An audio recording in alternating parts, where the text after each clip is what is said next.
वैसे तो भगवान शिव के कई सारे मंदिर हैं, मगर आज शिव जी के एक ऐसे मंदिर के बारे में जानेंगे जिसके बारे में आप सुनकर हैरान होंगे। जी हाँ, बिल्कुल, हम बाबा भोलेनाथ के एक ऐसे मंदिर के बारे में बात कर रहे हैं जो पूरे दिन में 2 बार गायब हो जाता है। और यही खासियत है कि यह मंदिर सभी शिव भक्तों को अपनी तरफ आकर्षित करता है। यहाँ आने वाले सभी भक्त पूरे दिन रुककर इस मंदिर को गायब होते देखते हैं। हालांकि यह मंदिर गुजरात के वडोदरा जिले से कुछ दूरी पर जंबूसर तहसील के कावी कंबोई गांव में स्तंभेश्वर महादेव नाम से स्थित है। इस मंदिर के अद्भुत घटना के आधार पर इसे गायब मंदिर के नाम से भी जाना जाता है।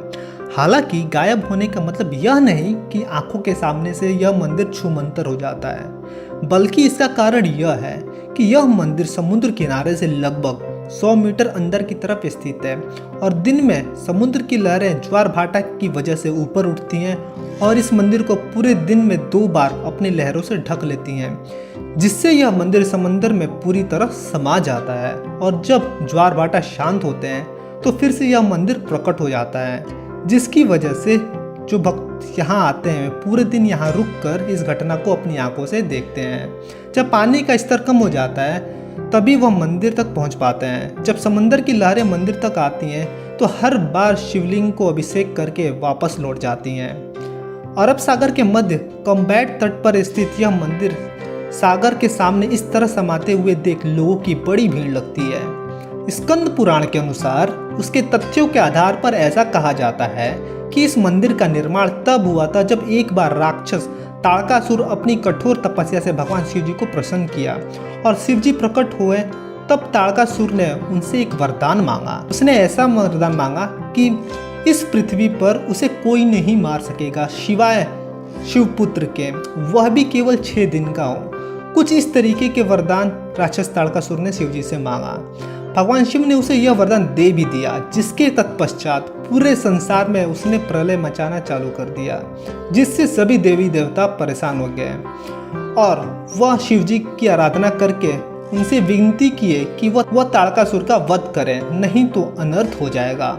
तब शिव जी सभी देवी देवताओं की इच्छा अनुसार श्वेत पर्वत के कुंड में एक शिव पुत्र उत्पन्न किए, जो 6 सिर 4 आंख और 12 हाथ के थे, जिसे कार्तिकेय नाम दिया गया।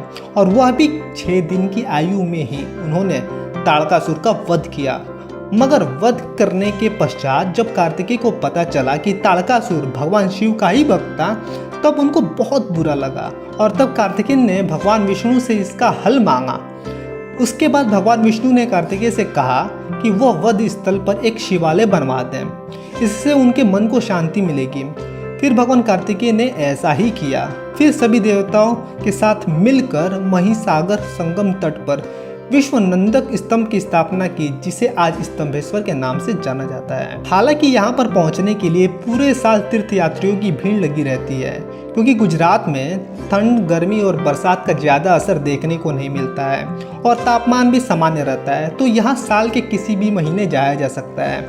यहाँ पहुँचने के लिए सड़क मार्ग, रेल मार्ग और वायु मार्ग तीनों सुविधाएं उपलब्ध हैं। हवाई जहाज से आने के लिए वडोदरा एयरपोर्ट पर उतरना पड़ेगा, फिर वहां से प्राइवेट गाड़ी बुक करके नर्मदा नदी के साथ साथ वाले रोड पर चलकर भरूच जिला पहुंचा जा सकता है, जहां से समंदर के किनारे होते हुए स्तंभेश्वर मंदिर पहुंचा जा सकता है। अगर रेल से यात्रा करनी हो तो मुख्य स्टेशन वडोदरा रेलवे स्टेशन है और यहाँ के डायरेक्ट दूसरी ट्रेन भरूच रेलवे स्टेशन के लिए मिल जाएगी, जहां से निजी वाहन के द्वारा यहां पहुंचा जा सकता है। अगर सड़क मार्ग से जाना हो तो यह रास्ता वडोदरा जिले को पार करने के बाद नर्मदा जिले के साथ साथ वाली नर्मदा नदी के बराबर के हाईवे के द्वारा भरूच डिस्ट्रिक्ट पहुंचा जा सकता है और रास्ते में जाते हुए कुछ बेहद खूबसूरत नज़ारे देखने को मिलते हैं। और भरूच जाने के लिए बहुत सारे सरकारी बसें भी उपलब्ध हैं। वैसे तो मंदिर के समीप बहुत सारे निजी होटल उपलब्ध हो जाते हैं, जहां पर आप अपनी यात्रा के पश्चात यहां एक दिन रुककर आराम कर सकते हैं, जहां पर आपको सारी सुविधाएं उपलब्ध हो जाती हैं। मंदिर के पास बने होटलों का किराया भी सामान्य ही होता है,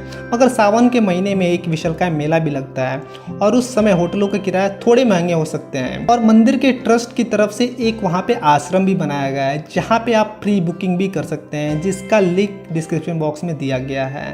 धन्यवाद।